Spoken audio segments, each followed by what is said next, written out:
Yeah, 5:16 this morning. We hope you had a wonderful 4th of July. We had some storms yesterday. Actually, an amazing shot yesterday of lightning striking behind the fireworks show on the river. You can check that out on our social media. Pretty cool. Here's a live view this morning. We are a lot calmer and quieter. I did not hear any fireworks coming in at 3 a.m. this morning, but there was probably still a couple people up, I imagine, celebrating.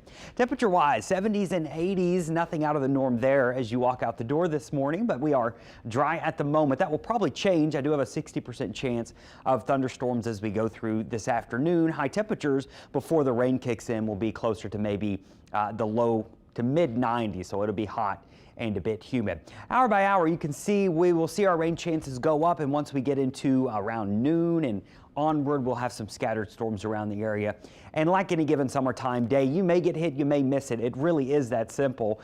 You're not ever guaranteed rain in the summertime, but it is certainly a possibility. Radar not tracking anything at the moment. I do think that will change in the coming hours with a few coastal showers developing, and then notice inland, it's more towards the 9 and 10 o'clock hour. We may start to see a few showers develop, but more so through the afternoon. As you heat up, that's when your thunderstorms begin to grow, and then you'll have scattered storms across the map as we go through the afternoon. At times, it could be heavy like a normal summertime day. It doesn't necessarily mean you're not going to have anything too wild, and that mainly includes the risk for heavy rainfall. Now, this specific model, now notice that it paints a picture of the city getting heavy rainfall. That could be virtually anywhere on the map. It doesn't mean it's going to play out just like this, but a few spots across the area today could see some locally heavy rain of a couple of inches, and that can overwhelm our drainage systems, of course.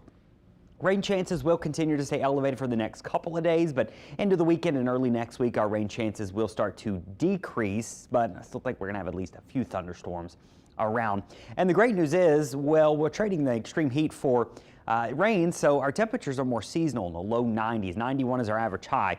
We'll be slightly above average by this weekend and next week, but not as bad as last week. Tropics looking okay. There's a couple tropical waves out here. There's a tropical wave in the Caribbean. There's a tropical wave with some moisture here in the southwestern Gulf. Fortunately, wind shear, dry air are too prominent going on right now in the tropics, so we're not expecting any of these to develop, but they are producing a few showers and storms.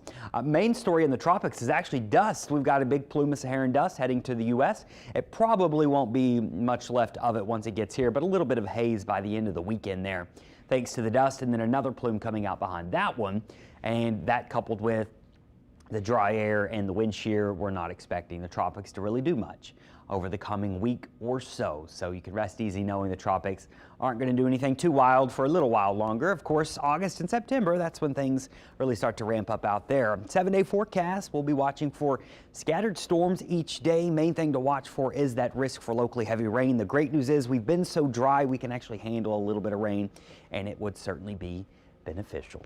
Let's check